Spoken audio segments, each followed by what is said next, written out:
आइए सुनते हैं निर्मल वर्मा की लिखी कहानी परिंदे। कहानी वाली सोनम की आवाज में। अंधेरे कॉरिडोर में चलते हुए लतिका ठिठक गई। दीवार का सहारा लेकर उसने लैंप की बत्ती बढ़ा दी। सीढ़ियों पर उसकी छाया एक बेडौल कटी फटी आकृति खींचने लगी। 7 नंबर कमरे से लड़कियों की बातचीत और हंसी ठहाकों का स्वर अभी तक आ रहा था। लतिका ने दरवाजा खटखटाया। शोर अचानक बंद हो गया। कौन है? लतिका चुप खड़ी रही। कमरे में कुछ देर खुसर फुसर होती रही। फिर दरवाजे की चिटखनी खुलने की आवाज आई। लतिका कमरे की देहरी से कुछ आगे बढ़ी। लैंप की झपकती लौ में लड़कियों के चेहरे सिनेमा के पर्दे पर ठहरे हुए क्लोजअप की भांति उभरने लगे। कमरे में अंधेरा क्यों कर रखा है? लतिका के स्वर में हल्की सी झिड़की का आभास था। लैंप में तेल खत्म हो गया था मैडम। ये सुधा का कमरा था, इसलिए उसे ही उत्तर देना पड़ा। हॉस्टल में शायद वो सबसे अधिक लोकप्रिय थी, क्योंकि सदा छुट्टी के समय या रात को डिनर के बाद आसपास के कमरों में रहने वाली लड़कियों का जमघट उसी के कमरे में लग जाता था। देर तक गपशप, हंसी मजाक चलता ही रहता था। तेल के लिए करीमुद्दीन से क्यों नहीं कहा? कितनी बार कहा मैडम, लेकिन उसे याद रहे तब तो। कमरे में हंसी की फुहार एक कोने से दूसरे कोने तक फैल गई। लतिका के कमरे में आने से अनुशासन की जो घुटन घेराई थी वो अचानक बह गई। करीमुद्दीन हॉस्टल का नौकर था। उसके आलस और काम में टालमटोल करने के किस्से हॉस्टल की लड़कियों में पीढ़ी दर पीढ़ी चले आते थे। लतिका को हठात कुछ स्मरण हो आया। अंधेरे में लैंप घुमाते हुए चारों ओर निगाहें दौड़ाईं। कमरे में चारों ओर घेरा बनाकर वे बैठी थी, पास पास एक दूसरे से सटकर। सबके चेहरे परिचित थे, किंतु लैंप के पीले मध्यम प्रकाश में मानो कुछ बदल गया था, या जैसे वो उन्हें पहली बार देख रही थी। जूली, अब तक तुम इस ब्लॉक में क्या कर रही हो? जूली खिड़की के पास पलंग के सिरहाने बैठी थी। उसने चुपचाप आंखें नीची कर ली। लैंप का प्रकाश चारों ओर से सिमटकर अब केवल उसके चेहरे पर गिर रहा था। नाइट रजिस्टर पर दस्तखत कर दिए? हाँ मैडम। फिर? लतिका का स्वर कड़ा हो आया। जूली सकुचाकर खिड़की से बाहर देखने लगी। जब से लतिका इस स्कूल में आई है, उसने अनुभव किया कि हॉस्टल के इस नियम का पालन डांट फटकार के बावजूद भी नहीं किया जाता। नाइट रजिस्टर पर दस्तखत करने के बाद अपना ब्लॉक छोड़ने पर कड़ी पाबंदी है, किंतु किसी न किसी बहाने से प्रत्येक लड़की इसका उल्लंघन करती है। मैडम, कल से छुट्टियां शुरू हो जाएंगी, इसलिए आज रात हम सबने मिलकर। और सुधा पूरी बात ना कहकर हेमंती की ओर देखते हुए मुस्कुराने लगी। हेमंती के गाने का प्रोग्राम है, आप भी कुछ देर बैठिए ना मैडम। लतिका खिसियानी सी हो आई। इस समय यहाँ आकर उसने इनके मजे को किरकिरा कर दिया। इस छोटे से हिल स्टेशन पर रहते आज उसे अरसा हो गया, लेकिन कब समय पतझड़ और गर्मियों का घेरा पार कर सर्दियों की छुट्टियों की गोद में सिमटता जाता है, उसे कभी याद नहीं रहता। चोरों की तरह चुपचाप उसने अपने पांव देहरी से बाहर कर लिए। उसके चेहरे का तनाव ढीला पड़ गया। वो मुस्कुराने लगी। मेरे साथ स्नोफॉल देखने कोई नहीं ठहरेगा। मैडम, छुट्टियों में क्या आप घर नहीं जा रही हैं? सब लड़कियों की आंखें उस पर जम गईं। अभी कुछ पक्का नहीं है। I love this snowfall. Latika को लगा कि यही बात उसने पिछले साल भी कही थी, और शायद पिछले से पिछले साल भी। उसे लगा मानो लड़कियां उसे संदेह की दृष्टि से देख रही हैं, मानो उन्होंने उसकी बात पर विश्वास नहीं किया। उसका सिर चकराने लगा, मानो बादलों का स्याह झुरमुट किसी अनजाने कोने से उठकर उसे अपने में डुबो लेगा।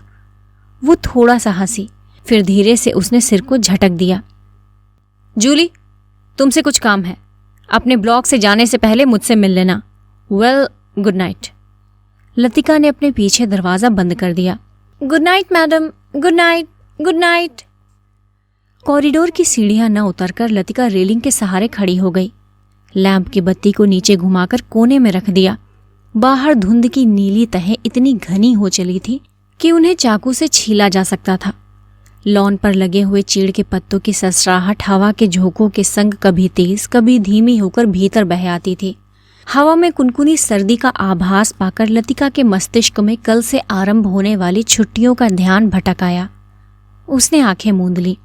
उसे लगा कि जैसे उसकी टांगें बांस की लकड़ियों की तरह उसके शरीर से बंधी हैं, जिसकी गांठें धीरे धीरे खुलती जा रही हैं।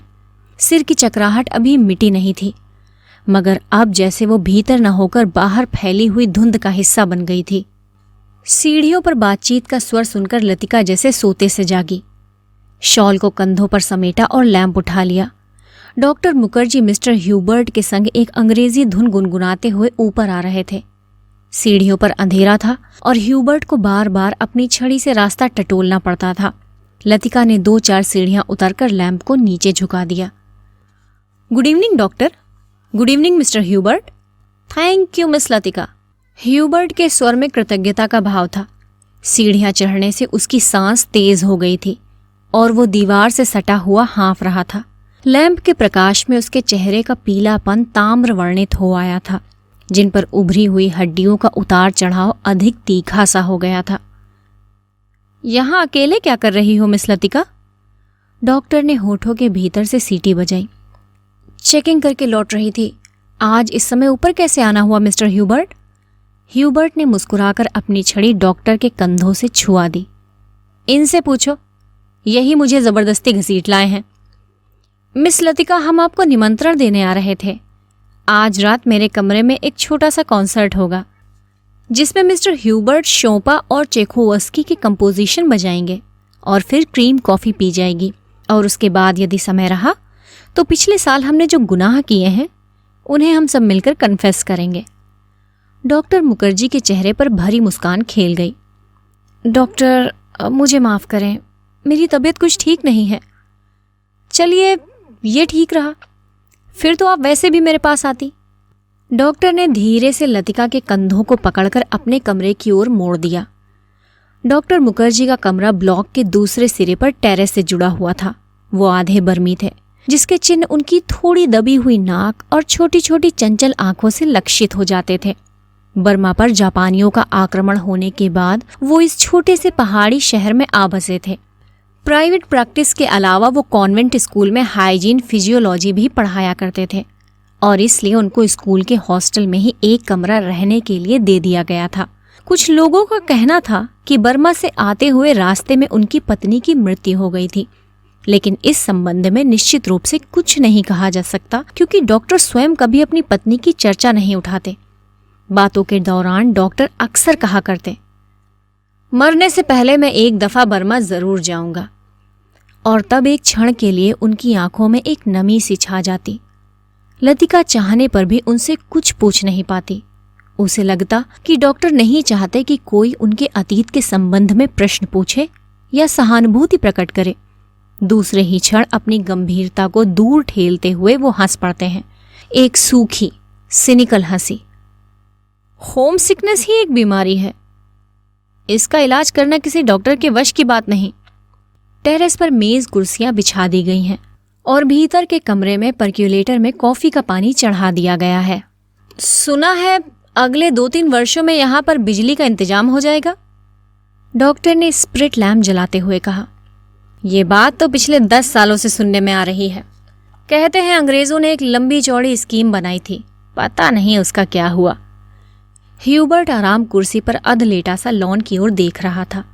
लतिका कमरे से 2 मोमबत्तियां ले आई। मेज के दोनों सिरों पर टिकाकर उन्हें जला दिया गया। टेरेस का अंधेरा फीके पीले प्रकाश के इर्द गिर्द सिमटने लगा।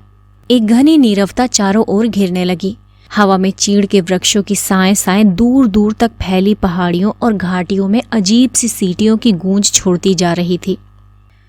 इस बार शायद बर्फ जल्दी गिरेगी, अभी से हवा में एक सर्द खुश्की सी महसूस होती है।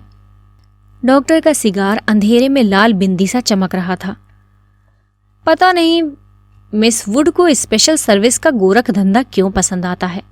छुट्टियों में घर जाने से पहले क्या ये जरूरी है कि लड़कियां फादर एलमंड का सरमन सुने? ह्यूबर्ट ने कहा। पिछले 5 साल से मैं सुनता आ रहा हूं, फादर एलमंड के सरमन में कहीं हेरफेर नहीं होता। डॉक्टर को फादर एलमंड फूटी आंख नहीं सुहाते थे। लतिका कुर्सी पर आगे झुककर प्यालों में कॉफी उड़ेलने लगी। हर साल स्कूल बंद होने के दिन यही 2 प्रोग्राम होते हैं, चैपल में स्पेशल सर्विस और उसके बाद दिन में पिकनिक। लतिका को याद आया कि पहला साल जब वो डॉक्टर के संग पिकनिक के बाद क्लब गई थी। डॉक्टर बार में बैठे थे। बॉल रूम कुमाऊं रेजिमेंट के अफसरों से भरा हुआ था। कुछ देर तक बिलियर्ड का खेल देखने के बाद जब वो वापस बार की ओर लौट रही थी तब उसने दाईं ओर क्लब की लाइब्रेरी में देखा, किंतु उसी समय डॉक्टर मुखर्जी पीछे से आ गए। मिस लतिका, ये मेजर गिरीश नेगी हैं। बिलियर्ड रूम से आते हुए हंसी ठहाकों के बीच वो नाम दब सा गया था। वो किसी पुस्तक के बीच उंगली रखकर लाइब्रेरी की खिड़की के बाहर देख रहा था। Hello doctor. वो पीछे मुड़ा। तब उस क्षण ना जाने क्यों लतिका का हाथ कांप गया और कॉफी की कुछ गर्म बूंदें उसकी साड़ी पर छलक आईं। अंधेरे में किसी ने नहीं देखा था कि लतिका के चेहरे पर एक उनीदा रीतापन घिराया है। हवा के झोंके से मोमबत्तियों की लौ फड़कने लगी। टेरेस के ऊपर काठ गोदाम जाने वाली सड़क पर यूपी रोडवेज की आखिरी बस डाक लेकर जा रही थी।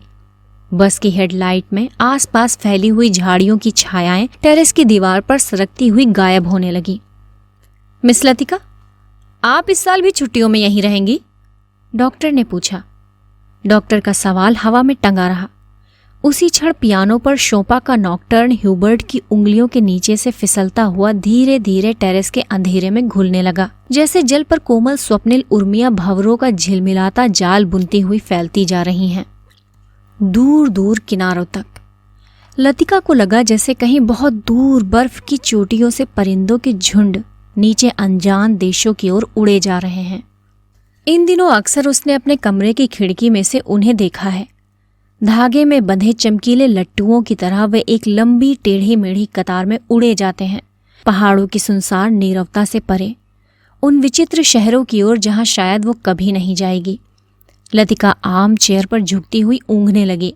डॉक्टर मुखर्जी का सिगार अंधेरे में चुपचाप जल रहा था। डॉक्टर को आश्चर्य हुआ कि लतिका ना जाने क्या सोच रही है। लतिका सोच रही थी, क्या वो बूढ़ी होती जा रही है? उसके सामने स्कूल की प्रिंसिपल मिस वुड का चेहरा घूम गया।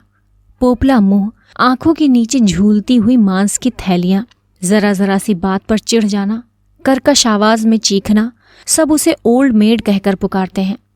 कुछ वर्षों में वो भी हूबहू वैसी ही बन जाएगी। लतिका के समूचे शरीर में झुरझुरी सी दौड़ गई, मानो अनजाने में उसने किसी गलीज वस्तु को छू लिया हो। उसे याद आया कुछ महीने पहले अचानक उसे ह्यूबर्ट का प्रेम पत्र मिला था, भावुक याचना से भरा हुआ पत्र, जिसमें उसने ना जाने क्या कुछ लिखा था जो उसकी समझ में कभी नहीं आया। उसे ह्यूबर्ट की इस बचकाना हरकत पर हंसी आई थी, किंतु भीतर ही भीतर प्रसन्नता भी हुई थी। उसकी उम्र अभी बीती नहीं है, अब भी वो दूसरों को अपनी ओर आकर्षित कर सकती है। ह्यूबर्ट का पत्र पढ़कर उसे क्रोध नहीं आया, आई थी केवल ममता।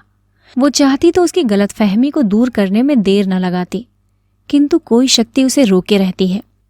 उसके कारण अपने पर विश्वास रहता है। अपने सुख का भ्रम मानो ह्यूबर्ट की गलतफहमी से जुड़ा है।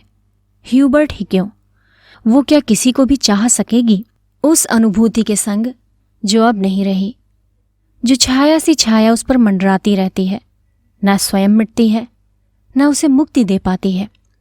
उसे लगा जैसे बादलों का झुरमुट फिर उसके मस्तिष्क पर धीरे धीरे छाने लगा है। उसकी टांगें फिर निर्जीव शिथिल सी हो गई हैं। वो झटके से उठ खड़ी हुई। डॉक्टर, माफ करना, मुझे बहुत थकान सी लग रही है। बिना वाक्य पूरा किए हुए लतिका चली गई। कुछ देर तक टेरेस पर निस्तब्धता छाई रही। मोमबत्तियां बुझने लगी। डॉक्टर मुखर्जी ने सिगार का नया कश लिया। सब लड़कियां एक जैसी होती हैं, बेवकूफ और सेंटिमेंटल। ह्यूबर्ट की उंगलियों का दबाव पियानो पर ढीला पड़ता गया। अंतिम सुरों की झिझकी सी गूंज कुछ क्षणों तक हवा में तिरती रही। डॉक्टर, आपको मालूम है, मिस लतिका का व्यवहार पिछले कुछ अरसे से अजीब अजीब सा लगता है। ह्यूबर्ट के स्वर में लापरवाही का भाव था। वो नहीं चाहता था कि डॉक्टर को लतिका के प्रति उसकी भावनाओं का आभास मात्र भी मिल सके। जिस कोमल अनुभूति को वो इतने समय से संजोता आया है, डॉक्टर उसे हंसी के एक ही ठहाके में उपहासास्पद बना देगा। क्या तुम नियति में विश्वास करते हो ह्यूबर्ट? डॉक्टर ने कहा। ह्यूबर्ट दम रोके प्रतीक्षा करता रहा। वो जानता था कि कोई भी बात कहने से पहले डॉक्टर को फिलोसोफाइज करने की आदत थी। डॉक्टर टेरेस के जंगले से सटकर खड़े हो गए। फीकी सी चांदनी में चीड़ के पेड़ों की छायाएं लॉन पर गिर रही थीं। कभी कभी कोई जुगनू अंधेरे में हरा प्रकाश छिड़कता हवा में गायब हो जाता था। मैं कभी कभी सोचता हूं, इंसान जिंदा किस लिए रहता है? क्या उसे कोई और बेहतर काम करने को नहीं मिला? हजारों मील अपने मुल्क से दूर मैं यहां पड़ा हूं। यहां कौन मुझे जानता है? यहीं शायद मैं मर भी जाऊं। ह्यूबर्ट, क्या तुमने कभी महसूस किया है कि एक अजनबी की हैसियत से पराई जमीन पर मर जाना काफी खौफनाक बात है? ह्यूबर्ट विस्मित सा डॉक्टर की ओर देखने लगा। उसने पहली बार डॉक्टर मुखर्जी के इस पहलू को देखा था। अपने संबंध में वो अक्सर चुप रहता था। कोई पीछे नहीं है, ये बात मुझ में एक अजीब किस्म की बेफिक्री पैदा कर देती है। लेकिन कुछ लोगों की मौत अंत तक पहेली बनी रहती है। शायद वे जिंदगी से बहुत उम्मीद लगाते थे। उसे ट्रैजिक भी नहीं कहा जा सकता, क्योंकि आखिरी दम तक उन्हें मरने का एहसास नहीं होता। डॉक्टर, आप किसका जिक्र कर रहे हैं? ह्यूबर्ट ने परेशान होकर पूछा। डॉक्टर कुछ देर तक चुपचाप सिगार पीते रहे। फिर मुड़कर वो मोमबत्तियों की बुझती हुई लौ को देखने लगे। तुम्हें मालूम है, किसी समय लतिका बिला नागा क्लब जाया करती थी। गिरीश नेगी से उसका परिचय वहीं हुआ था। कश्मीर जाने से एक रात पहले उसने मुझे सब कुछ बता दिया था। मैं अब तक लतिका से उस मुलाकात के बारे में कुछ नहीं कह सका हूं, किंतु उस रात कौन जानता था कि वो वापस नहीं लौटेगा। और अब क्या फर्क पड़ता है? Let the dead die. Doctor की सूखी सर्द हंसी में खोखली सी शून्यता भरी थी। कौन गिरीश नेगी? कुमाऊं रेजिमेंट में कैप्टन था। डॉक्टर, क्या लतिका? ह्यूबर्ट से आगे कुछ नहीं कहा गया। उसे याद आया वो पत्र जो उसने लतिका को भेजा था। कितना अर्थहीन और उपहासास्पद, जैसे उसका एक एक शब्द उसके दिल को कचोट रहा हो। उसने धीरे से पियानो पर सिर टिका लिया। लतिका ने उसे क्यों नहीं बताया? क्या वो इसके योग्य भी नहीं था? लतिका, वो तो बच्ची है। पागल, मरने वाले के संग खुद थोड़े ही मरा जाता है। कुछ देर चुप रहकर डॉक्टर ने अपने प्रश्न को फिर दोहराया। लेकिन ह्यूबर्ट, क्या तुम नियति पर विश्वास करते हो? हवा के हल्के झोंके से मोमबत्तियां एक बार प्रज्वलित होकर बुझ गईं। टेरेस पर ह्यूबर्ट और डॉक्टर अंधेरे में एक दूसरे का चेहरा नहीं देख पा रहे थे। फिर भी वो एक दूसरे की ओर देख रहे थे। कॉन्वेंट स्कूल से कुछ दूर मीडोज में बहते पहाड़ी नाले का स्वर आ रहा था। जब बहुत देर बाद कुमाऊं रेजिमेंट सेंटर का बिगुल सुनाई दिया तो ह्यूबर्ट हड़बड़ाकर खड़ा हो गया। अच्छा, चलता हूं doctor. Good night. Good night Hubert, मुझे माफ करना, मैं सिगार खत्म करके उठूंगा। सुबह बदली छाई थी। लतिका के खिड़की खोलते ही धुंध का गुब्बारा सा भीतर घुस आया। जैसे रात भर दीवार के सहारे सर्दी में ठिठुरता हुआ वो अपने भीतर आने की प्रतीक्षा कर रहा हो। स्कूल से ऊपर चैपल जाने वाली सड़क बादलों में छिप गई थी। केवल चैपल का क्रॉस धुंध के पर्दे पर एक दूसरे को काटती हुई पेंसिल की रेखाओं सा दिखाई दे जाता था। लतिका ने खिड़की से आंखें हटाई तो देखा कि करीमुद्दीन चाय की ट्रे लिए खड़ा है। करीमुद्दीन मिलिट्री में अर्दली रह चुका था, इसलिए ट्रे मेज पर रखकर अटेंशन की मुद्रा में खड़ा हो गया। लतिका झटके से उठ बैठी। सुबह से आलस करके कितनी बार जागकर वो सो चुकी है। अपनी खिसियाहट मिटाने के लिए लतिका ने कहा, बड़ी सर्दी है आज, बिस्तर छोड़ने को जी नहीं चाहता। अजी मेम साहब, अभी क्या सर्दी आई है? बड़े दिनों में देखना कैसे दांत कटकटाते हैं। और करीमुद्दीन अपने हाथों को बगलों में डाले हुए इस तरह सिकुड़ गया जैसे उन दिनों की कल्पना मात्र से उसे जाड़ा लगना शुरू हो गया हो। गंजे सिर पर दोनों तरफ के उसके बाल खिजाब लगाने से कत्थई रंग के भूरे हो गए थे। बात चाहे किसी विषय पर हो रही हो, वो हमेशा खींच तान कर उसे ऐसे क्षेत्र में घसीट लाता था जहां वो बेझिझक अपने विचारों को प्रकट कर सके। एक दफा तो यहां लगातार इतनी बर्फ गिरी थी कि भुआली से लेकर डाक बंगले तक सारी सड़कें जाम हो गईं। इतनी बर्फ थी मेम साहब कि पेड़ों की टहनियां तक सिकुड़कर तनों से लिपट गई थी, बिल्कुल ऐसे। और करीमुद्दीन नीचे झुककर मुर्गा सा बन गया। कब की बात है? लतिका ने पूछा। अब ये तो जोड़ हिसाब करके ही पता चलेगा मेम साहब, लेकिन इतना याद है कि उस वक्त अंग्रेज बहादुर यहीं थे। कंटोनमेंट की इमारत पर कौमी झंडा नहीं लगा था। बड़े जबर थे ये अंग्रेज, 2 घंटों में ही सारी सड़कें साफ करवा दी। उन दिनों एक सीटी बजाते ही 50 घोड़े वाले जमा हो जाते थे। अब तो सारे शेड खाली पड़े हैं। वे लोग अपनी खिदमत भी करवाना चाहते थे, अब तो सब उजाड़ हो गया है। करीमुद्दीन उदास भाव से बाहर देखने लगा। आज ये पहली बार नहीं है जब लतिका करीमुद्दीन से उन दिनों की बातें सुन रही है, जब अंग्रेज बहादुर ने इस स्थान को स्वर्ग बना रखा था। आप छुट्टियों में इस साल भी यहीं रहेंगी मेम साहब? दिखता तो कुछ ऐसा ही है करीमुद्दीन, तुम्हें फिर तंग होना पड़ेगा। क्या कहती हैं मेम साहब, आपके रहने से हमारा भी मन लगा रहता है, वरना छुट्टियों में तो यहाँ कुत्ते लौटते हैं। तुम आज जरा मिस्त्री से कह देना कि इस कमरे की छत की मरम्मत कर जाए। पिछले साल बर्फ का पानी दरारों से टपकता रहता था। लतिका को याद आया कि पिछली सर्दियों में जब कभी बर्फ गिरती थी तो उसे पानी से बचने के लिए रात भर कमरे के कोने में सिमट कर सोना पड़ता था। करीमुद्दीन चाय की ट्रे उठाता हुआ बोला, ह्यूबर्ट साहब तो शायद कल ही चले जाएं। कल रात उनकी तबीयत फिर खराब हो गई। आधी रात के वक्त मुझे जगाने आए थे। कहते थे छाती में तकलीफ है। उन्हें ये मौसम नहीं रास आता। कह रहे थे लड़कियों की बस में वो भी कल चले जाएंगे। करीमुद्दीन दरवाजा बंद करके चला गया। लतिका की इच्छा हुई कि ह्यूबर्ट के कमरे में जाकर उनकी तबीयत की पूछताछ कराए, लेकिन फिर ना जाने क्यों स्लीपर पैरों में टंगे रहे और वो खिड़की के बाहर बादलों को उड़ता हुआ देखती रही। ह्यूबर्ट का चेहरा जब उसे देखकर सहमा सा दयनीय हो जाता है, तब उसे लगता है कि वो अपनी मूक निरीह याचना में उसे कोस रहा है। न वो उसकी गलतफहमी को दूर करने का प्रयत्न कर पाती है, न उसे अपनी विवशता की सफाई देने का साहस होता है। उसे लगता है कि इस जाले से बाहर निकलने के लिए वो धागे की जिस सिरे को पकड़ती है वो खुद एक गांठ बनकर रह जाता है। बाहर बूंदाबांदी होने लगी। कमरे की टीन की छत खट खट बोलने लगी।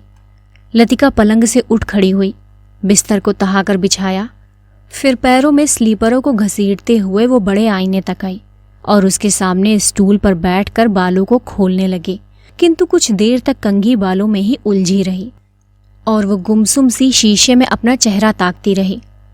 करीमुद्दीन को यह कहना याद ही नहीं रहा कि धीरे धीरे आग जलाने की लकड़ियां जमा कर लें।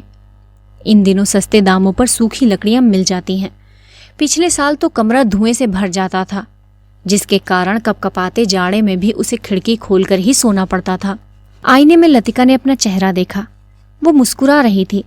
पिछले साल अपने कमरे की सीलन और ठंड से बचने के लिए कभी कभी वो मिस वुड के खाली कमरे में चोरी चुपके सोने चली जाया करती थी। मिस वुड का कमरा बिना आग के भी गर्म रहता था। उनके गदीले सोफे पर लेटते ही आंख लग जाती थी। कमरा छुट्टियों में खाली पड़ा रहता है, किंतु मिस वुड से इतना नहीं होता कि 2 महीनों के लिए उसके हवाले कर जाएं। हर साल कमरे में ताला ठोंक कर जाती हैं। वो तो पिछले साल गुसलखाने में भीतर की साकल देना भूल गई थी, जिसे लतिका चोर दरवाजे के रूप में इस्तेमाल करती रही थी। पहले साल अकेले में उसे बड़ा डर सा लगता था।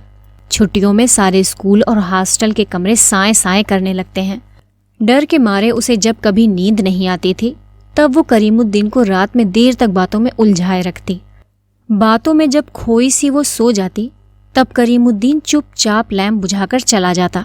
कभी कभी बीमारी का बहाना करके वो डॉक्टर को बुलवा भेजती थी और बाद में बहुत जिद करके दूसरे कमरे में उनका बिस्तर लगवा देती।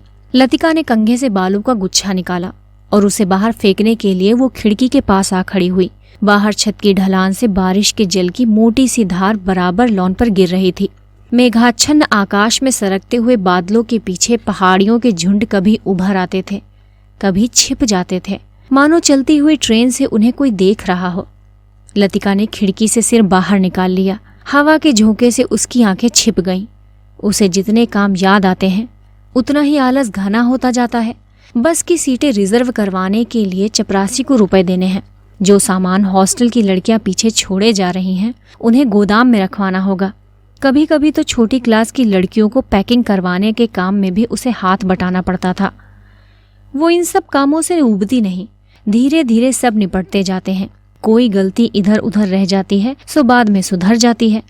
हर काम में किचकिच रहती है, परेशानी और दिक्कत होती है, किंतु देर सबेर इससे छुटकारा मिल ही जाता है।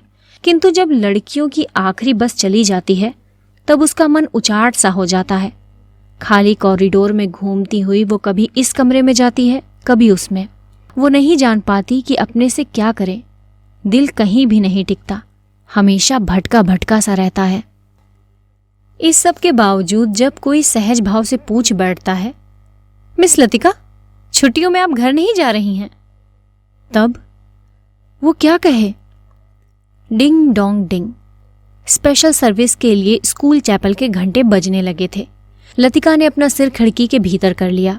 उसने झटपट साड़ी उतारी और पेटीकोट में ही कंधे पर तौलिया डाले गुसलखाने में घुस गई। Left right left. कंटोनमेंट जाने वाली पक्की सड़क पर 4-4 की पंक्ति में कुमाऊं रेजिमेंट के सिपाहियों की एक टुकड़ी मार्च कर रही थी। फौजी बूटों की भारी खुरदरी आवाजें स्कूल चैपल की दीवारों से टकराकर भीतर प्रेयर हॉल में गूंज रही थीं। Blessed are the meek. Father Elmond एक एक शब्द चबाते हुए खखारते स्वर में सरमन ऑफ द माउंट पढ़ रहे थे। ईसा मसीह की मूर्ति के नीचे कैंडलब्रियम के दोनों ओर मोमबत्तियां जल रही थीं, जिनका प्रकाश आगे बेंचों पर बैठी हुई लड़कियों पर पड़ रहा था। पिछली लाइनों के बेंच अंधेरे में डूबे हुए थे, जहां लड़कियां प्रार्थना की मुद्रा में बैठी हुई सिर झुकाए एक दूसरे से खुसर फुसर कर रही थी। मिसवुड स्कूल सीजन के सफलतापूर्वक समाप्त हो जाने पर विद्यार्थियों और स्टाफ सदस्यों को बधाई का भाषण दे चुकी थी और अब फादर के पीछे बैठी हुई अपने में ही कुछ बुड़बुड़ा रही थी, मानो धीरे धीरे फादर को प्रॉम्प्ट कर रही हों। आमीन। फादर एलमंड ने बाइबल मेज पर रख दी और प्रेयर बुक उठा ली। हॉल की खामोशी क्षण भर के लिए टूट गई। लड़कियों ने खड़े होते हुए जानबूझकर बेंचों को पीछे ढकेला। बेंच फर्श पर रगड़ खाते सीटी बजाते हुए पीछे खिसक गए।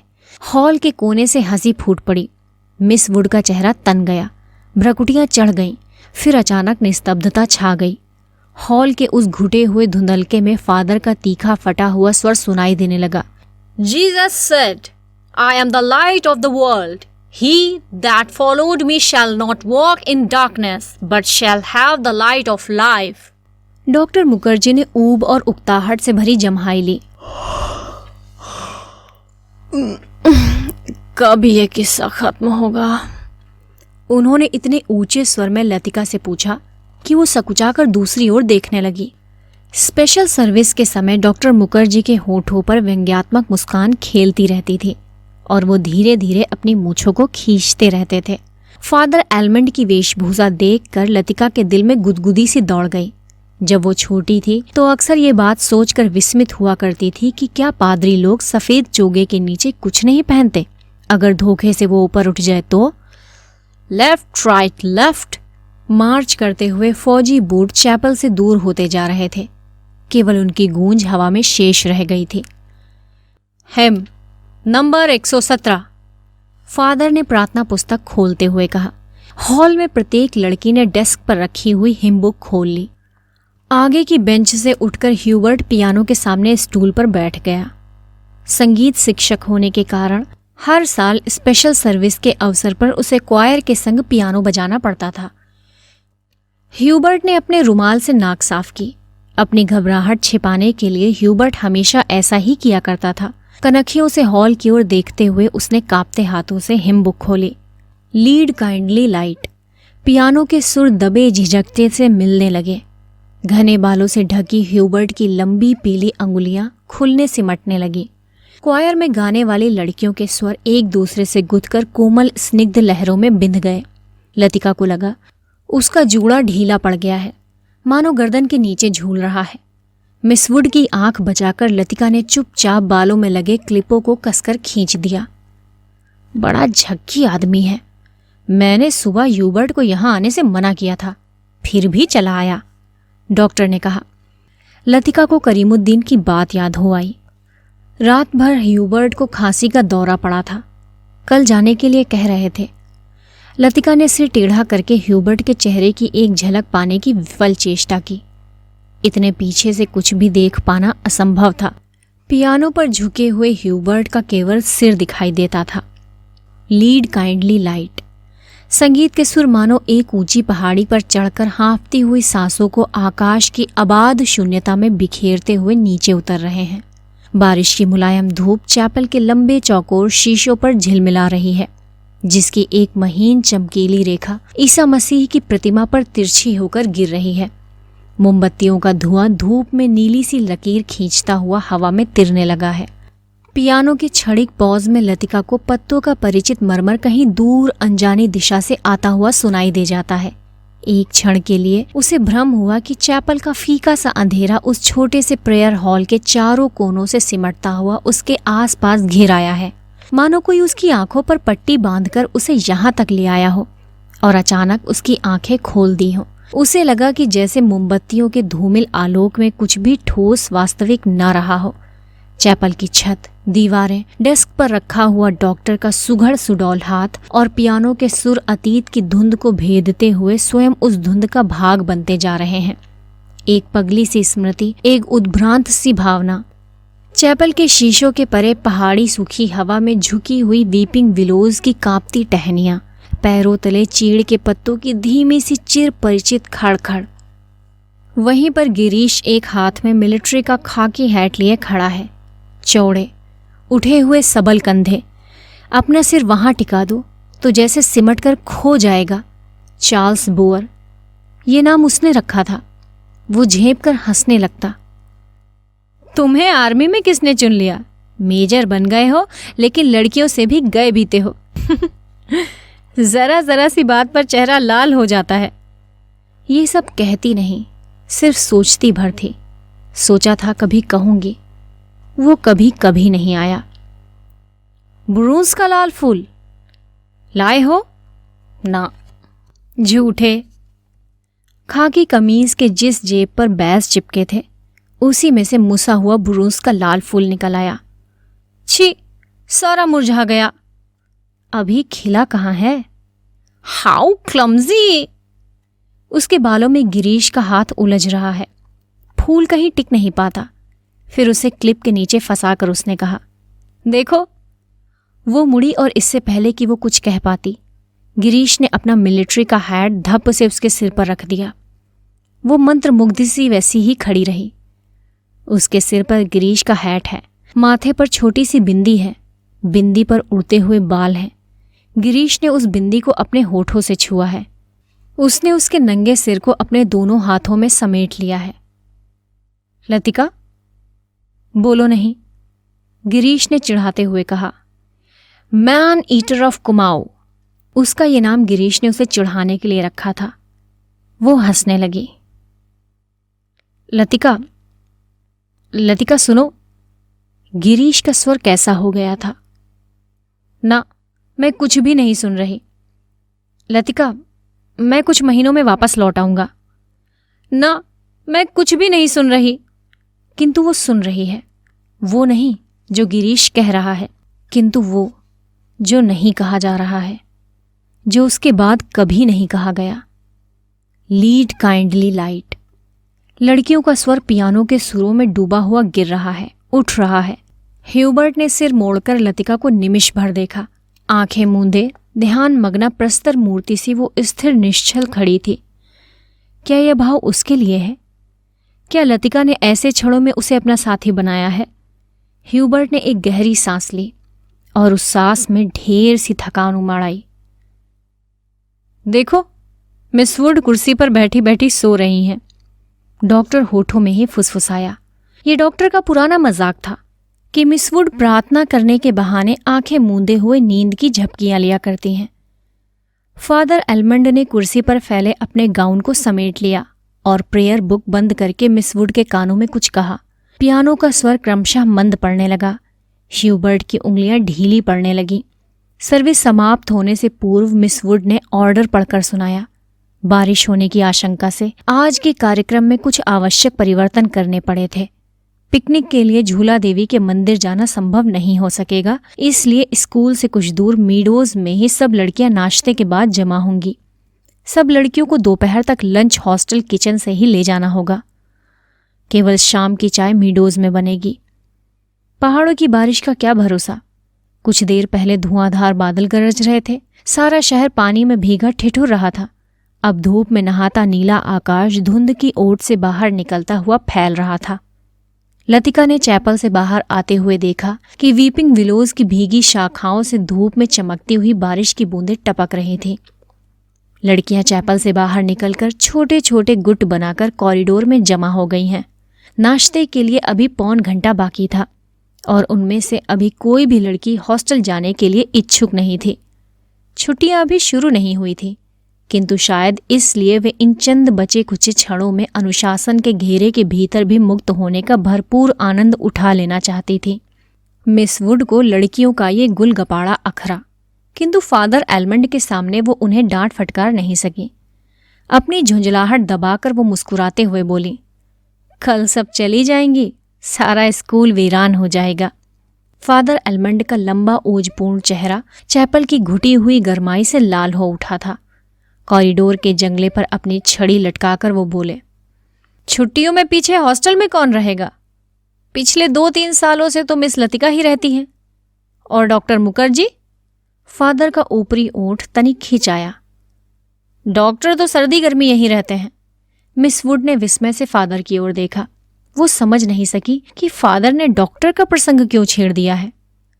डॉक्टर मुखर्जी छुट्टियों में कहीं नहीं जाते। 2 महीनों की छुट्टियों में बर्मा जाना काफी मुश्किल है फादर। मिस वुड हंसने लगी, किंतु फादर एलमंड ने मिस वुड की हंसी में योग नहीं दिया। उनके चेहरे पर तनाव की रेखाएं खींची रहीं।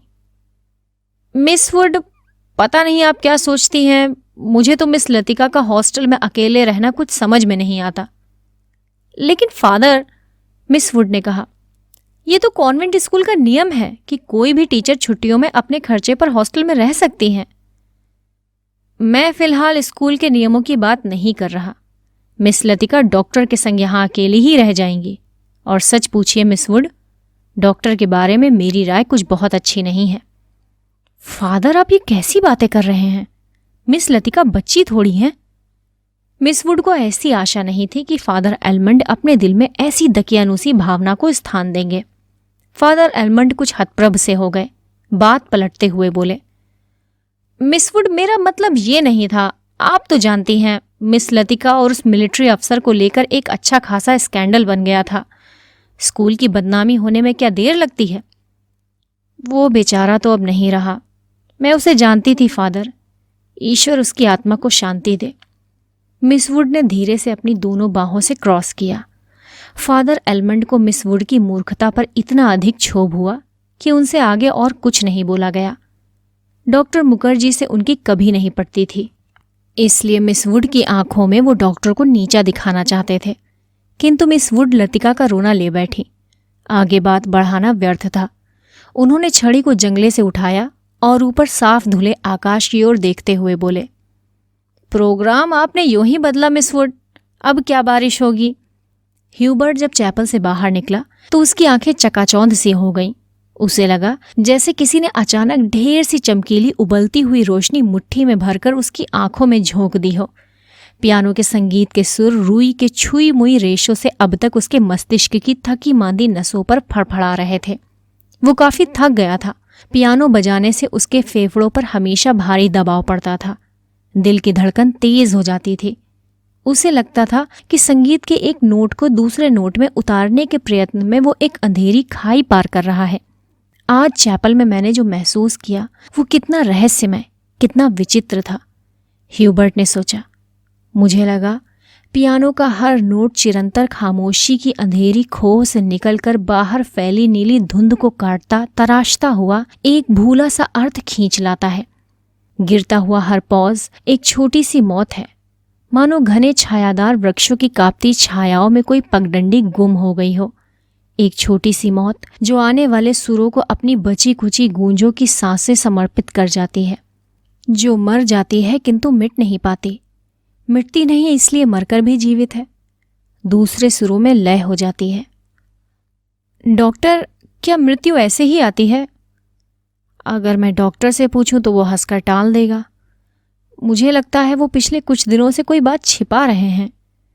उनकी हंसी में जो सहानुभूति का भाव है वो मुझे अच्छा नहीं लगता। आज उसने मुझे स्पेशल सर्विस में आने से रोका था, कारण पूछने पर वो चुप रहे थे। ऐसी कौन सी बात है जिसे मुझसे कहने में डॉक्टर कतराते हैं? शायद मैं शक्की मिजाज होता जा रहा हूं, और बात कुछ भी नहीं है। ह्यूबर्ट ने देखा लड़कियों की कतार स्कूल से हॉस्टल जाने वाली सड़क पर नीचे उतरती जा रही है। उजली धूप में उनके रंग बिरंगे रिबन, हल्की आसमानी रंग की फ्रॉकें और सफ़ेद पेटियां चमक रही हैं। सीनियर कैम्ब्रिज की कुछ लड़कियों ने चैपल की वाटिका से गुलाब के फूलों को तोड़कर अपने बालों में लगा लिया है।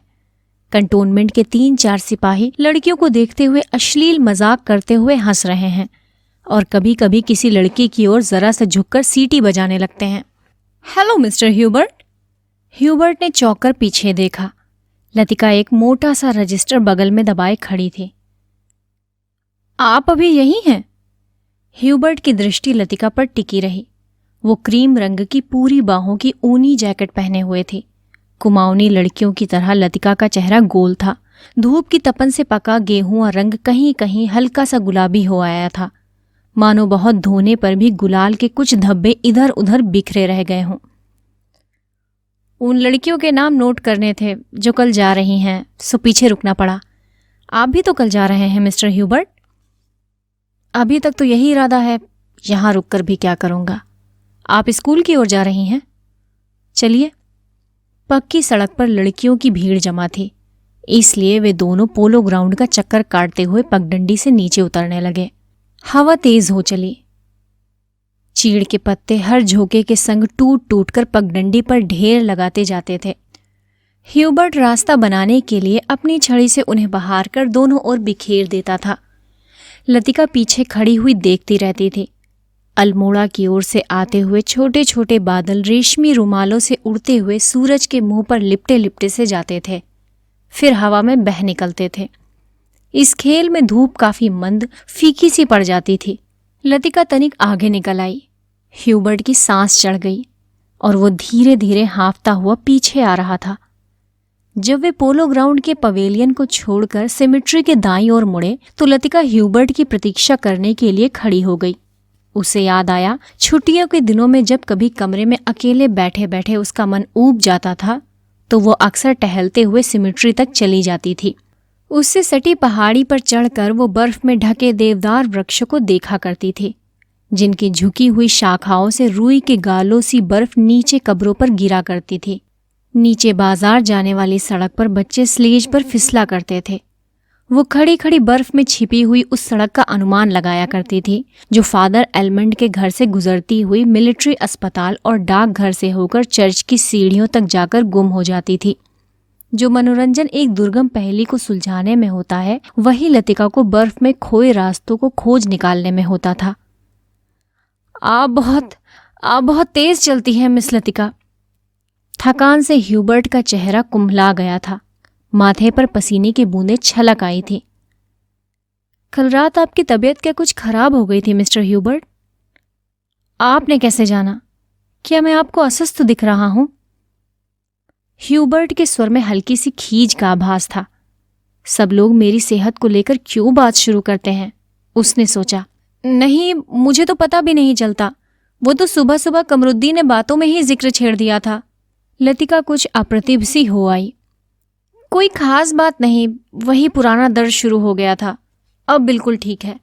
अपने कथन की पुष्टि के लिए ह्यूबर्ट छाती सीधी करके तेज कदम बढ़ाने लगे। डॉक्टर मुखर्जी को दिखलाया था? वो सुबह आए थे। उनकी बात समझ में नहीं आती, हमेशा 2 बातें एक दूसरे से उल्टी कहते हैं। कहते थे इस बार मुझे 6-7 महीने की छुट्टी लेकर आराम करना चाहिए, लेकिन अगर मैं ठीक हूं तो भला इसकी क्या जरूरत है। ह्यूबर्ट के स्वर में व्यथा की छाया लतिका से छिपी न रह सकी। बात को टालते हुए उसने कहा, आप तो नाहक चिंता करते हैं मिस्टर ह्यूबर्ट। आजकल मौसम बदल रहा है, अच्छे भले आदमी तक बीमार हो जाते हैं। ह्यूबर्ट का चेहरा प्रसन्नता से दमकने लगा। उसने लतिका को ध्यान से देखा। वो अपने दिल का संशय मिटाने के लिए निश्चिंत हो जाना चाहता था कि कहीं लतिका केवल दिलासा देने के लिए तो झूठ नहीं बोल रही। यही तो मैं सोच रहा था मिस लतिका। डॉक्टर की सलाह सुनकर तो मैं डर ही गया। भला 6 महीने की छुट्टी लेकर मैं अकेला क्या करूंगा? स्कूल में तो बच्चों के संग मन लगा रहता है। सच पूछो तो दिल्ली में ये 2 महीनों की छुट्टियां काटना भी दूभर हो जाती है। मिस्टर ह्यूबर्ट, कल आप दिल्ली जा रहे हैं? लतिका चलते चलते हठात ठिठक गई। सामने पोलो ग्राउंड फैला था, जिसके दूसरी ओर मिलिट्री के ट्रक कंटोनमेंट की ओर जा रहे थे। ह्यूबर्ट को लगा जैसे लतिका की आंखें अधमुंधी सी खुली रह गई हैं, मानो पलकों पर एक पुराना भूला सा सपना सरक आया है। मिस्टर ह्यूबर्ट, आप दिल्ली जा रहे हैं? इस बार लतिका ने प्रश्न नहीं दोहराया। उसके स्वर में केवल एक असीम दूरी का भाव घिराया था। बहुत अरसा पहले मैं भी दिल्ली गई थी मिस्टर ह्यूबर्ट। तब मैं बहुत छोटी थी। ना जाने कितने बरस बीत गए। हमारी मौसी का ब्याह वहीं हुआ था।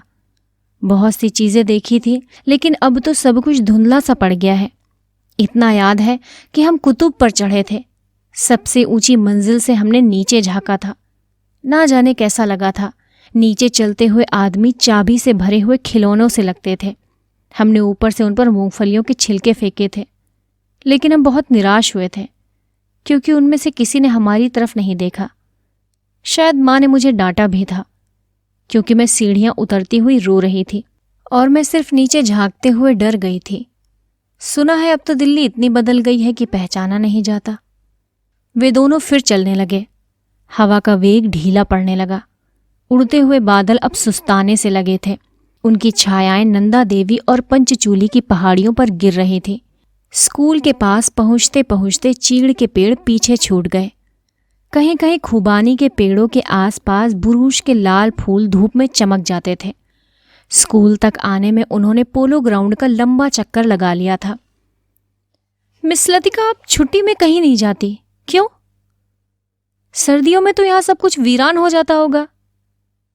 अब मुझे यहीं अच्छा लगता है, लतिका ने कहा। पहले साल अकेलापन कुछ अखरा था, अब आदी हो गई हूं। क्रिसमस से एक रात पहले क्लब में डिनर होता है, लॉटरी डाली जाती है और रात को देर तक नाच गाना होता रहता है। नए साल के दिन कुमाऊं रेजिमेंट की ओर से परेड ग्राउंड में कार्निवाल किया जाता है। बर्फ पर स्केटिंग होती है। रंग बिरंगे गुब्बारों के नीचे मिलिट्री बैंड बजता है। फौजी अफसर फैंसी ड्रेस में भाग लेते हैं। हर साल ऐसा ही होता है मिस्टर ह्यूबर्ट। फिर कुछ दिनों बाद विंटर स्पोर्ट्स के लिए अंग्रेज टूरिस्ट आते हैं। हर साल मैं उनसे परिचित होती हूँ। वापस लौटते हुए वे हमेशा वादा करते हैं कि अगले साल भी आएंगे, पर मैं जानती हूँ कि वो नहीं आएंगे। वे भी जानते हैं कि वो नहीं आएंगे।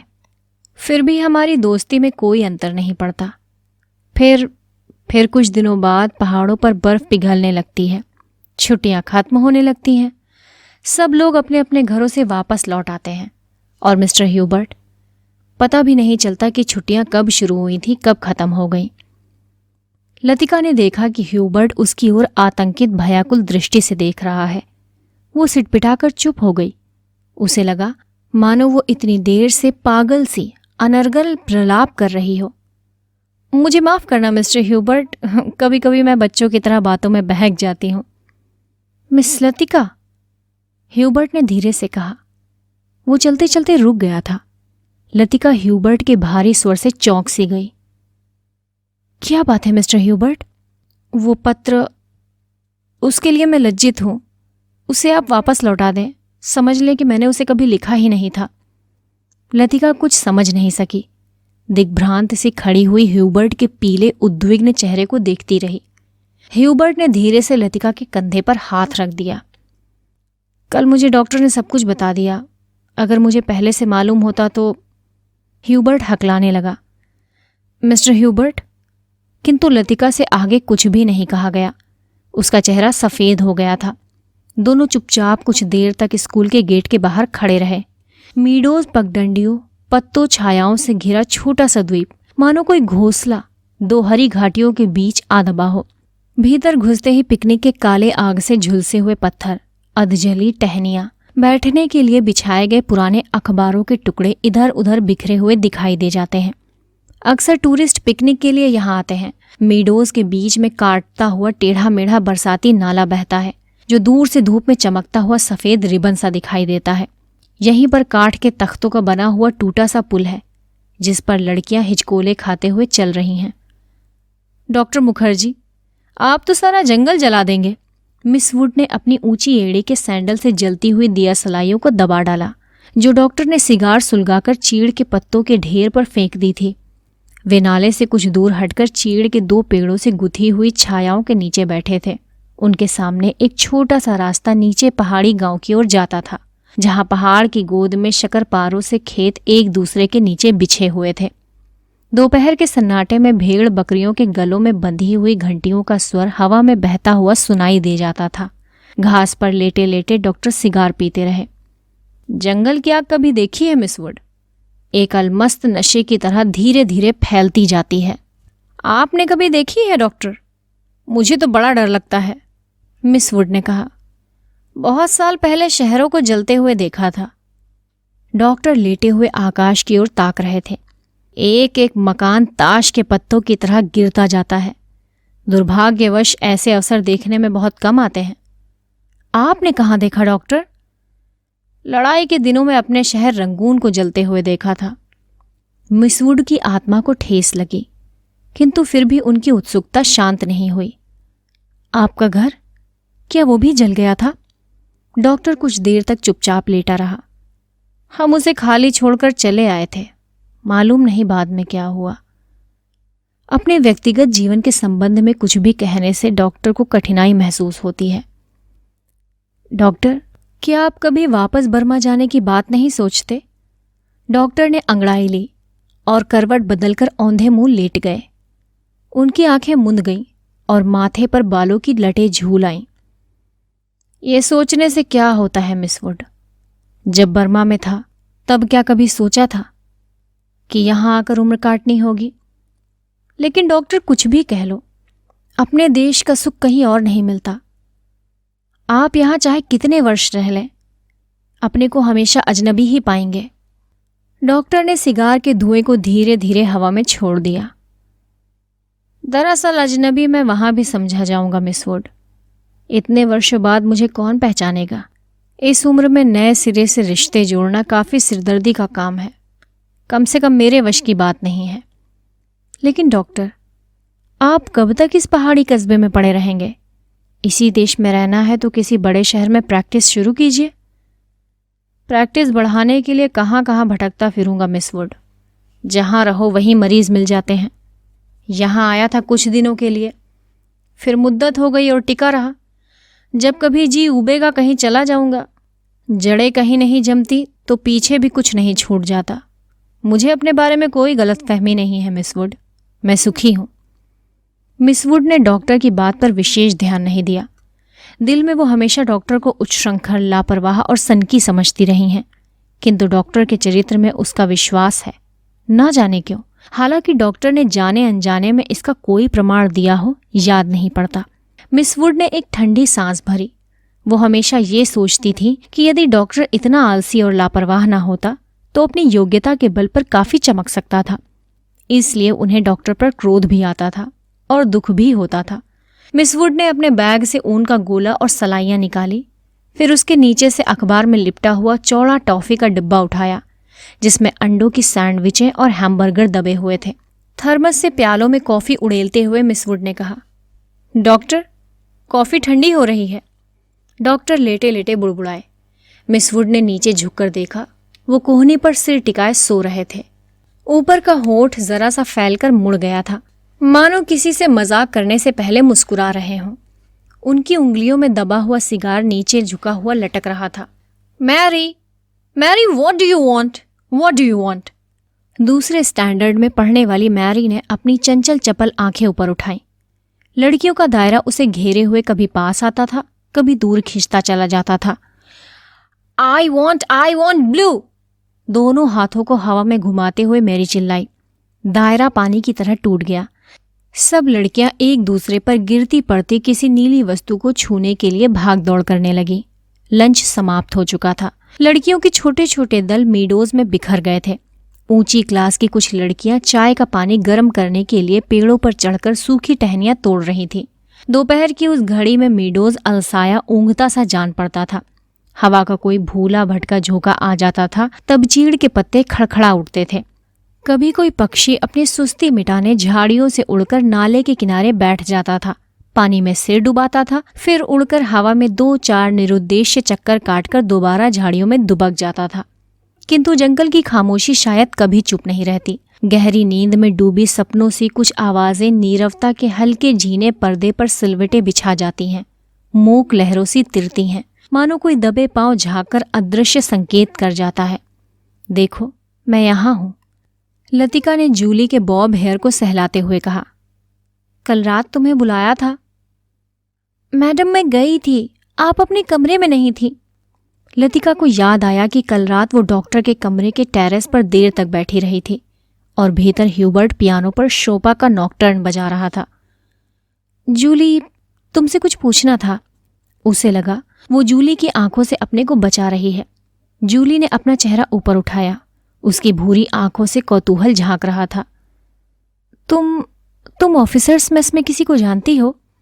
जूली ने अनिश्चित भाव से सिर हिलाया।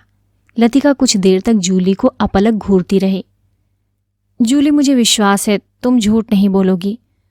कुछ क्षण पहले जूली की आंखों में जो कुतूहल था वो भय में परिणत होने लगा। लतिका ने अपनी जैकेट की जेब से एक नीला लिफाफा निकालकर जूली की गोद में फेंक दिया। ये किसकी चिट्ठी है? जूली ने लिफाफा उठाने के लिए हाथ बढ़ाया, किंतु फिर एक क्षण के लिए उसका हाथ कांपकर ठिठक गया। लिफाफे पर उसका नाम और हॉस्टल का पता लिखा हुआ था। थैंक यू मैडम, मेरे भाई का पत्र है, वो झांसी में रहते हैं। जूली ने घबराहट में लिफाफे को अपने स्कर्ट की तहों में छिपा लिया। जूली, जरा मुझे लिफाफा दिखलाओ। लतिका का स्वर तीखा कर्कश सा हो आया। जूली ने अनमने भाव से लतिका को पत्र दे दिया। तुम्हारे भाई झांसी में रहते हैं? जूली इस बार कुछ नहीं बोली। उसकी उद्भ्रांत उखड़ी सी आंखें लतिका को देखती रहीं। ये क्या है? जूली का चेहरा सफेद पड़ गया। लिफाफे पर कुमाऊं रेजिमेंटल सेंटर की मुहर उसकी ओर घूम रही थी। ये कौन है? लतिका ने पूछा। उसने पहले भी हॉस्टल में उड़ती हुई अफवाह सुनी थी कि जूली को क्लब में किसी मिलिट्री ऑफिसर के संग देखा गया था, किंतु ऐसी अफवाहें अक्सर उड़ती रहती थीं और उसने उस पर विश्वास नहीं किया था। जूली, तुम अभी बहुत छोटी हो। जूली के होंठ कांपे, उसकी आंखों में निरीह याचना का भाव घिराया। अच्छा, अभी जाओ, तुमसे छुट्टियों के बाद बातें करूंगी। जूली ने ललचाई दृष्टि से लिफाफे की ओर देखा। कुछ बोलने को उद्यत हुई, पर बिना कुछ कहे चुपचाप वापस लौट गई। लतिका देर तक जूली को देखती रही, जब तक वो आंखों से ओझल नहीं हो गई। क्या मैं किसी खूसट बुढ़िया से कम हूं? अपने अभाव का बदला क्या मैं दूसरों से ले रही हूं? शायद, कौन जाने, शायद जूली का ये प्रथम परिचय हो उस अनुभूति से जिसे कोई भी लड़की बड़े चाव से संजोकर संभाल कर अपने में छिपाए रहती है। एक अनिर्वचनीय सुख जो पीड़ा लिए है, पीड़ा और सुख को डुबोती हुई उमड़ते ज्वार की खुमारी जो दोनों को अपने में समा लेती है। एक दर्द जो आनंद से उपजा है और पीड़ा देता है। यही इसी देवदार के नीचे उसे भी यही लगा था जब गिरीश ने पूछा था, तुम चुप क्यों हो? वो आंखें मूंदे सोच रही थी। सोच कहाँ रही थी, जी रही थी उस क्षण को जो भय और विस्मय के बीच भेजा था। बहका सा पागल क्षण। वो अभी पीछे मुड़ेगी तो गिरीश की नर्वस मुस्कुराहट दिखाई दे जाएगी। उस दिन से आज दोपहर तक का अतीत एक दुःस्वप्न की मानिंद टूट जाएगा। वही देवदार है जिस पर उसने अपने बालों के क्लिप से गिरीश का नाम लिखा था। पेड़ की छाल उतरती नहीं थी, क्लिप टूट टूट जाती थी। तब गिरीश ने अपने नाम के नीचे उसका नाम लिखा था। जब कभी कोई अक्षर बिगड़कर टेढ़ा मेढ़ा हो जाता था तब वो हंसती थी और गिरीश का कांपता हाथ और भी कांप जाता था। लतिका को लगा जो वो याद करती है वही भूलना भी चाहती है, लेकिन जब वो सचमुच भूलने लगती है तब उसे भय लगता है, जैसे कोई उसकी किसी चीज को उसके हाथों से छीने लिए जा रहा है। ऐसा कुछ जो सदा के लिए खो जाएगा। बचपन में जब कभी अपने किसी खिलौने को खो देती थी तो वो गुमसुम सी होकर सोचा करती थी, कहाँ रख दिया मैंने। जब बहुत दौड़ धूप करने पर खिलौना मिल जाता तो वो बहाना करती कि अभी उसे खोज ही रही है, कि वो अभी मिला नहीं है। जिस स्थान पर खिलौना रखा होता जानबूझकर उसे छोड़कर घर के दूसरे कोने में उसे खोजने का उपक्रम करती। तब खोई हुई चीज याद रहती, इसलिए भूलने का भय नहीं रहता था। आज वो उस बचपन के खेल का बहाना क्यों नहीं कर पाती? बहाना शायद करती है, उसे याद करने का बहाना जो भूलता जा रहा है, दिन महीने बीते जा रहे हैं और वो उलझी रहती है। अनजाने में गिरीश का चेहरा धुंधला पड़ा जाता है। याद करती है, किंतु जैसे किसी पुरानी तस्वीर के धूल भरे शीशे को साफ कर रही हो। अब वैसा दर्द नहीं होता, सिर्फ उस दर्द को याद करती है जो पहले कभी होता था। तब उसे अपने पर ग्लानि होती है। वो फिर जानबूझकर उस घाव को कुरेदती है जो भरता जा रहा है, खुद ब खुद उसकी कोशिशों के बावजूद भरता जा रहा है। देवदार पर खुदे हुए अधमेटे नाम लतिका की ओर निस्तब्ध निरीह भाव से निहार रहे थे। मेडोज के घने सन्नाटे में नाले पार से खेलती हुई लड़कियों की आवाजें गूंज जाती थीं। What do you want? What do you want? तितलियां, झींगुर, जुगनू मीडोज पर उतरती हुई सांझ की छायाओं में पता नहीं चलता कौन किसकी आवाज है। दोपहर के समय जिन आवाजों को अलग अलग करके पहचाना जा सकता था, अब वे एक स्वरता की अविरल धारा में घुल गई थी। घास से अपने पैरों को पोंछता हुआ कोई रेंग रहा है। झाड़ियों की झुरमुट से परों को फड़फड़ाता हुआ झपटकर कोई ऊपर से उड़ जाता है, किंतु ऊपर देखो तो कहीं कुछ भी नहीं है। मीडोज के झरने का गड़गड़ाता स्वर जैसे अंधेरी सुरंग में झपाटे से ट्रेन गुजर गई हो और देर तक उनमें सीटियों और पहियों की चीत्कार गूंजती रही हो। पिकनिक कुछ देर तक और चलती है, किंतु बादलों की तहें एक दूसरे पर चढ़ती जा रही हैं। पिकनिक का सामान बटोरा जाने लगा। मीडोज के चारों ओर बिखरी हुई लड़कियां मिस वुड के इर्द गिर्द जमा होने लगी। अपने संग वे अजीबोगरीब चीजें बटोर लाई थी। कोई किसी पक्षी के टूटे पंखों को बालों में लगाए हुए थी, किसी ने पेड़ की टहनी को चाकू से छीलकर छोटी सी बेंत बना ली थी। ऊंची क्लास की कुछ लड़कियों ने अपने अपने रुमालों में नाले से पकड़ी हुई छोटी छोटी बालिश्त भर की मछलियों को दबा रखा था, जिन्हें मिस वुड से छिपाकर वो एक दूसरे को दिखा रही थी। मिस वुड लड़कियों की टोली के संग आगे निकल गई। मीडोज से पक्की सड़क तक 3-4 फरलांग की चढ़ाई थी। लतिका हाँफने लगी। डॉक्टर मुखर्जी सबसे पीछे आ रहे थे। लतिका के पास पहुंचकर वो ठिठक गए। डॉक्टर ने दोनों घुटनों को जमीन पर टेकते हुए सिर झुकाकर एलिजाबेथ युगीन अंग्रेजी में कहा, मैडम, आप इतनी परेशान क्यों नजर आ रही हैं? और डॉक्टर की नाटकीय मुद्रा को देखकर लतिका के होठों पर एक थकी सी ढीली ढीली मुस्कुराहट बिखर गई। प्यास के मारे गला सूख रहा है और ये चढ़ाई है कि खत्म होने में नहीं आती। डॉक्टर ने अपने कंधे पर लटकते हुए थर्मस को उतारकर लतिका के हाथों में देते हुए कहा, थोड़ी सी कॉफी बची है, शायद कुछ मदद कर सके। पिकनिक में तुम कहाँ गए थे डॉक्टर? कहीं दिखाई नहीं दिए। दोपहर भर सोता रहा मिस वुड के संग। मेरा मतलब है मिस वुड पास बैठी थी। मुझे लगता है मिस वुड मुझसे मोहब्बत करती हैं। कोई भी मजाक करते समय डॉक्टर अपनी मूंछों के कोनों को चबाने लगते हैं। क्या कहती थी?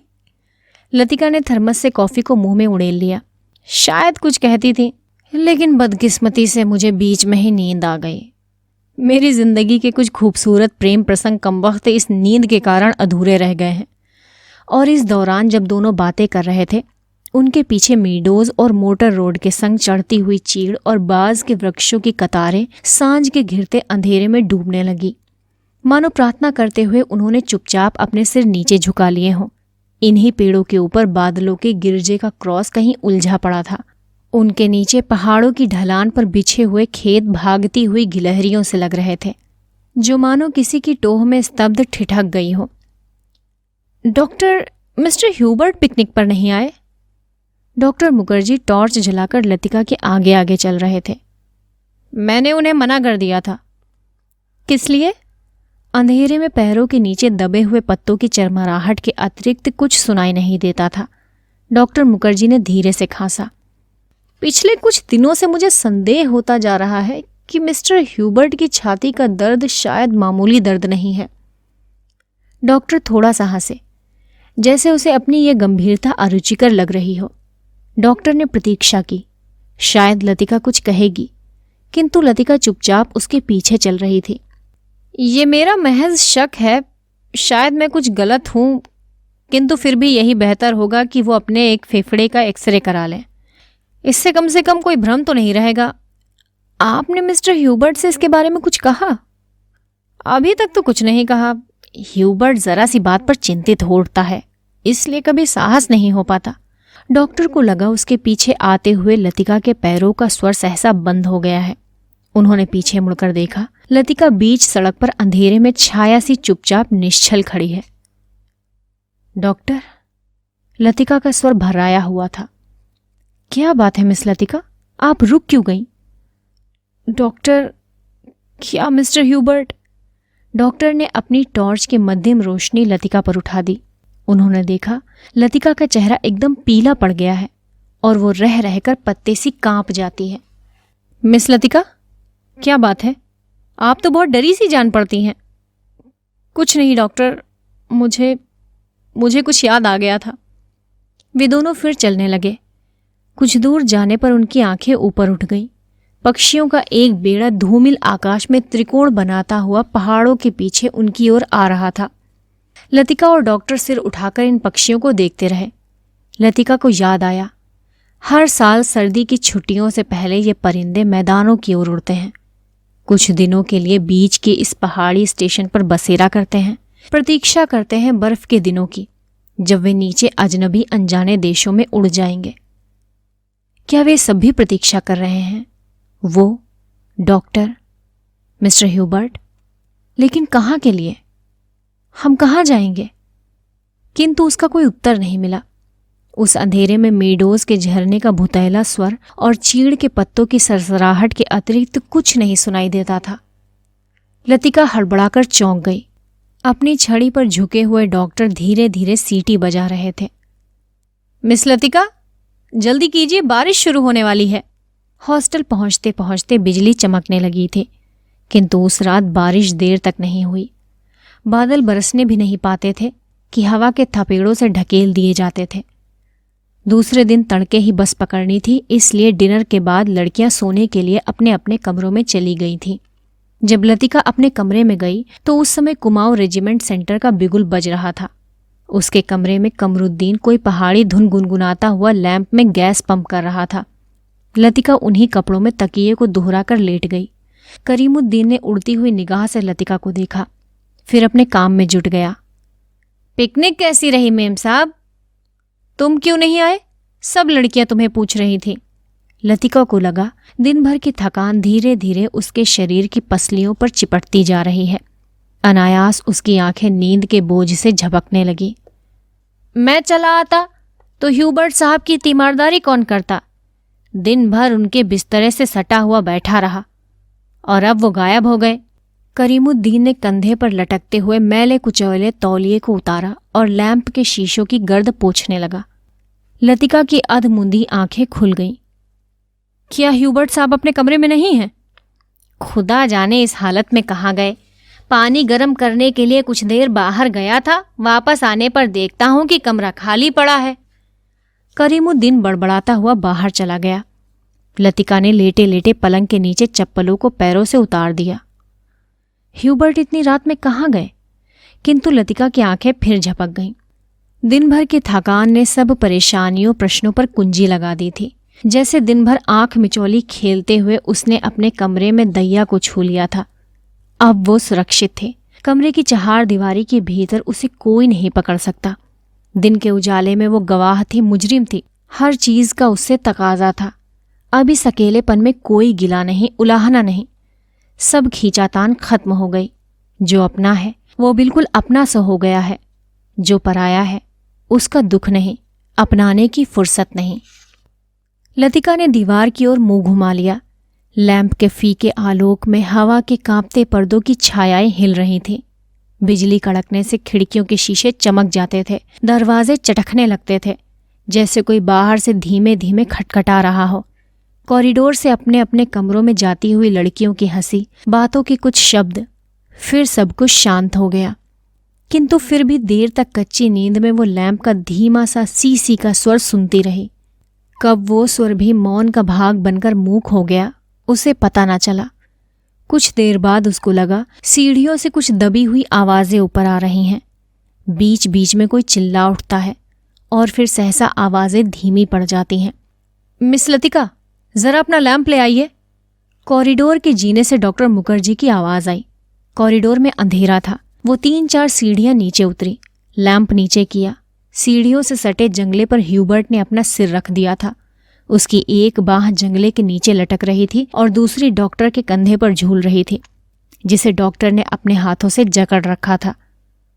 मिस लतिका, लैंप जरा और नीचे झुका दीजिए। Hubert, Hubert. डॉक्टर ने ह्यूबर्ट को सहारा देकर ऊपर खींचा। ह्यूबर्ट ने अपना चेहरा ऊपर किया। विस्की की तेज बू का झोंका लतिका के सारे शरीर को झंझोड़ गया।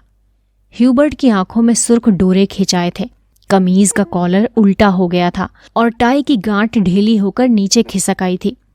लतिका ने कांपते हाथों से लैंप सीढ़ियों पर रख दिया और आप दीवार के सहारे खड़ी हो गई। उसका सिर चकराने लगा।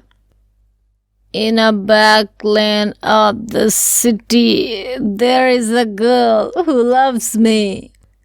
ह्यूबर्ट हिचकियों के बीच गुनगुना उठता था। Hubert, please please. डॉक्टर ने ह्यूबर्ट के लड़खड़ाते शरीर को अपनी मजबूत गिरफ्त में पकड़ लिया। मिस लतिका, आप लैंप लेकर आगे चलिए। लतिका ने लैंप उठाया। दीवार पर उन तीनों की छायाएं डगमगाने लगी। In the back lane of the city, there is a girl who loves me. Hubert doctor Mukherjee के कंधे पर सिर टिकाए अंधेरी सीढ़ियों पर उल्टे सीधे पैर रखता हुआ चढ़ रहा था। डॉक्टर, हम कहाँ हैं? ह्यूबर्ट सहसा इतनी जोर से चिल्लाया कि उसकी फटती हुई आवाज सुनसान अंधेरे कॉरिडोर की छत से टकराकर देर तक हवा में गूंजती रही। ह्यूबर्ट! डॉक्टर को एकदम ह्यूबर्ट पर गुस्सा आ गया। फिर अपने गुस्से पर ही उसे खीज सी हो आई और वो ह्यूबर्ट की पीठ थपथपाने लगा। कुछ बात नहीं है ह्यूबर्ट डियर, तुम सिर्फ थक गए हो। ह्यूबर्ट ने अपनी आंखें डॉक्टर पर गड़ा दी। उनमें एक भयभीत बच्चे की सी कातरता झलक रही थी, मानो डॉक्टर के चेहरे से वो किसी प्रश्न का उत्तर पा लेना चाहते हो। ह्यूबर्ट के कमरे में पहुंचकर डॉक्टर ने उसे बिस्तर पर लिटा दिया। ह्यूबर्ट ने बिना किसी विरोध के चुपचाप जूते मोजे उतारने दिए। जब डॉक्टर ह्यूबर्ट की टाई उतारने लगे तो ह्यूबर्ट अपनी कोहनी के सहारे उठा। कुछ देर तक डॉक्टर को आंखें फाड़ते हुए घूरता रहा, फिर धीरे से उसका हाथ पकड़ लिया। डॉक्टर, क्या मैं मर जाऊंगा? कैसी बातें करते हो ह्यूबर्ट? डॉक्टर ने हाथ छुड़ाकर धीरे से ह्यूबर्ट का सिर तकिए पर टिका दिया। Good night Hubert. Good night doctor. Hubert ने करवट बदल ली। Good night mister Hubert. Latika का स्वर सिहर गया, किंतु ह्यूबर्ट ने कोई उत्तर नहीं दिया। करवट बदलते ही उसे नींद आ गई थी। कॉरिडोर में वापस आकर डॉक्टर मुखर्जी रेलिंग के सामने खड़े हो गए। हवा के तेज झोंकों से आकाश में फैले बादलों की परतें जब कभी इकहरी हो जाती, तब उनके पीछे से चांदनी बुझती हुई आग के धुएं सी आसपास की पहाड़ियों पर फैल जाती थी। आपको मिस्टर ह्यूबर्ट कहाँ मिले? लतिका कॉरिडोर के दूसरे कोने में रेलिंग पर झुकी हुई थी। क्लब के बार में उन्हें देखा था। मैं ना पहुंचता तो ना जाने कब तक बैठे रहते। डॉक्टर मुखर्जी ने सिगरेट जलाई। उन्हें अभी 1-2 मरीजों के घर जाना था। कुछ देर तक उन्हें टाल देने के इरादे से वो कॉरिडोर में खड़े रहे। नीचे अपने क्वार्टर में बैठा हुआ करीमुद्दीन माउथ ऑर्गन पर कोई पुरानी फिल्मी धुन बजा रहा था। आज दिन भर बादल छाए रहे, लेकिन खुलकर बारिश नहीं हुई। क्रिसमस तक शायद मौसम ऐसा ही रहेगा। कुछ देर तक दोनों चुपचाप खड़े रहे। कॉन्वेंट स्कूल के बाहर फैले लॉन से झींगुरों का अनवरत स्वर चारों ओर फैली निस्तब्धता को और भी अधिक घना बना रहा था। कभी कभी ऊपर मोटर रोड पर किसी कुत्ते की रिरियाहट सुनाई पड़ जाती थी। डॉक्टर, कल रात आपने मिस्टर ह्यूबर्ट से कुछ कहा था मेरे बारे में, वही जो सब लोग जानते हैं और ह्यूबर्ट जिसे जानना चाहिए था नहीं जानता था। डॉक्टर ने लतिका की ओर देखा। वो जड़वत अविचलित रेलिंग पर झुकी हुई थी। वैसे हम सबकी अपनी अपनी जिद होती है, कोई छोड़ देता है, कुछ लोग आखिर तक उससे चिपके रहते हैं। डॉक्टर मुखर्जी अंधेरे में मुस्कुराए। उनकी मुस्कुराहट में सूखा सा विरक्ति का भाव भरा था। कभी कभी मैं सोचता हूं मिस लतिका, किसी चीज को ना जानना यदि गलत है तो जानबूझकर ना भूल पाना, हमेशा जोक की तरह उससे चिपटे रहना, यह भी गलत है। बर्मा से आते हुए मेरी पत्नी की मृत्यु हुई थी। मुझे अपनी जिंदगी बेकार सी लगी थी। आज इस बात को अरसा गुजर गया और जैसा आप देखती हैं मैं जी रहा हूं। उम्मीद है कि काफी अरसा और जीऊंगा। जिंदगी कभी दिलचस्प लगती है और यदि उम्र की मजबूरी न होती तो शायद मैं दूसरी शादी करने में न हिचकता। इसके बावजूद कौन कह सकता है कि मैं अपनी पत्नी से प्रेम नहीं करता था? आज भी करता हूं। लेकिन डॉक्टर, लतिका का गला रुंधाया था। क्या मिस लतिका? डॉक्टर, सब कुछ होने के बावजूद वो क्या कुछ है जो हमें चलाए चलता है? हम रुकते हैं तो भी अपने बहाव में वो हमें घसीटे लिए जाता है। लतिका से आगे कुछ नहीं कहा गया। जैसे जो वो कहना चाह रही है कह नहीं पा रही, जैसे अंधेरे में कुछ खो गया है जो मिल नहीं रहा, शायद कभी नहीं मिल पाएगा। ये तो आपको फादर एलमंड ही बता सकेंगे मिस लतिका। डॉक्टर की खोखली हंसी में उनका पुराना सनकीपन उभर आया था। अच्छा, चलता हूं मिस लतिका, मुझे काफी देर हो गई है। डॉक्टर ने दिया सलाई जलाकर घड़ी को देखा। Good night miss Latika. Good night doctor. Doctor के जाने पर लतिका कुछ देर तक अंधेरे में रेलिंग से सटी खड़ी रही। हवा चलने से कॉरिडोर में जमा हुआ कोहरा सिहर उठता था। शाम को सामान बांधते हुए लड़कियों ने अपने अपने कमरे के सामने जो पुरानी कॉपियों, अखबार और रद्दी कागजों के ढेर लगा दिए थे, वे अब अंधेरे कॉरिडोर में हवा के झोंकों से इधर उधर बिखरने लगे थे। लतिका ने लैंप उठाया और अपने कमरे की ओर जाने लगी। कॉरिडोर में चलते हुए उसने देखा जूली के कमरे से प्रकाश की एक पतली शहतीर दरवाजे के बाहर खिंच आई है। लतिका को कुछ याद आया। वो सांस रोक जूली के कमरे के बाहर खड़ी रही। कुछ देर बाद उसने दरवाजा खटखटाया। भीतर से कोई आवाज नहीं आई। जूली लैंप बुझाना भूल गई थी। लतिका धीरे धीरे दबे पांव जूली के पलंग के पास चली आई। जूली का सोता हुआ चेहरा लैंप के फीके आलोक में पीला सा दिख रहा था। लतिका ने अपनी जेब से वो नीला लिफाफा निकाला और उसे जूली के तकिए के नीचे दबाकर रख दिया। जब वो बाहर कॉरिडोर में आई, बारिश की बौछार तेजी से पड़ने लगी। करीमुद्दीन ने अपने माउथ ऑर्गन पर एक नई फिल्मी धुन छेड़ दी थी। आप सुन रहे थे निर्मल वर्मा की लिखी कहानी परिंदे, कहानी वाली सोनम की आवाज में। जल्द ही एक दुनिया समानांतर, जो यूपीएससी हिंदी ऑप्शनल मेंस की कहानियों का संग्रह है, उसकी अगली कहानी लेकर आपके सामने वापस आएंगे। अगर आपको ये कहानी पसंद आई है तो इसे लाइक कीजिए, अपने यूपीएससी के मित्रों के साथ शेयर कीजिए और जो मनोविज्ञान को पढ़ रहे हैं उनके साथ भी शेयर कीजिए। लाइक, कमेंट और सब्सक्राइब कीजिए। मिलते हैं अगली कहानी में। धन्यवाद।